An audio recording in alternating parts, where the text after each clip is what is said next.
మనం ఒక 100 ఆపరేషన్ చేసామనుకోండి, 5 నుంచి 10 జనాలకి ఆపరేషన్ చేసే టైంలో బ్లీడింగ్ అయ్యే అవకాశం ఉంది. వాళ్ళకి చాలా బ్లడ్ అవసరం రావచ్చు. కొన్ని సార్లు 20 నుంచి 40 ప్యాకెట్లు కూడా అవసరం పడతాయి. తర్వాత ఈ లివర్ మనం ఈ లోపలెళ్ళి రక్తనరాలు ఉన్నాయి కదా, ఈ రక్తనరాలు మనం కట్ చేస్తాము. ఇది బయటెళ్ళి రక్తనరాలు కట్ చేస్తాము. కట్ చేసినాక లివర్ మొత్తం బయట తీసేస్తాము. తర్వాత లోపలెళ్ళినాక ఈ రక్తనరాలు జాయిన్ చేయాలి.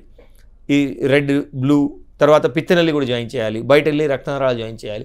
సో ఈ జాయిన్ చేసిన రక్తనరాల్లో కానీ పిత్తనల్లిలో కానీ ఏదైనా మూసిపోయే కానీ అటు నుంచి లీకేజ్ అయ్యే ఛాన్స్ ఉంటుంది. తర్వాత ఈ లివర్ బయట వాడి మన 10 పిల్లలో ఒక కొత్త పిల్ల వస్తే వాళ్ళు ఎలా కొట్లాడతారో సేమ్ అలానే మన బాడీలో బయట నుంచి ఒక ఆర్గన్ వస్తే మన బాడీ రియాక్ట్ అవుతుంది. దాన్ని రిజెక్షన్ అంటాము. ఈ రిజెక్షన్ అవ్వకూడదు అంటే మనం ఏం చేయాలనంటే బాడీ ఇమ్యూనిటీ తగ్గించాలి.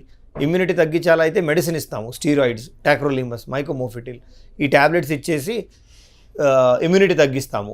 ఇంకా ఈ ఫస్ట్ ఫ్యూ డేస్లో అంటే ఆపరేషన్ అయిన తర్వాత ఇమీడియట్గా ఈ లివర్ మన బాడీతో కలిసిపోవడానికి కొద్దిగా బాడీ రెసిస్టెన్స్ ఎక్కువ ఉంటుంది.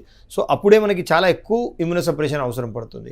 ఆ ఎక్కువ ఇమ్యూనోసప్రెషన్ ఇచ్చిన వల్ల ఏమవుతుందంటే మన బాడీ ఇమ్యూనిటీ తగ్గిపోతుంది. బాడీ ఇమ్యూనిటీ తగ్గినాక ఈ లివర్ మన బాడీతో కలిసిపోతుంది. బట్ సేమ్ అదే టైంలో మన బాడీలో ఈ లివర్ కలిసిపోయే టైంలోనే బ్యాక్టీరియా కానీ ఫంగస్ కానీ వైరస్ కలిసిపోయే ఛాన్స్ ఉంటుంది. అందుకే ఈ రిజెక్షన్ కోసం మనం ఇచ్చిన ఇమ్యూనోసప్రెషన్ వల్ల ఇన్ఫెక్షన్ అయ్యే అవకాశం ఉంటుందన్నమాట.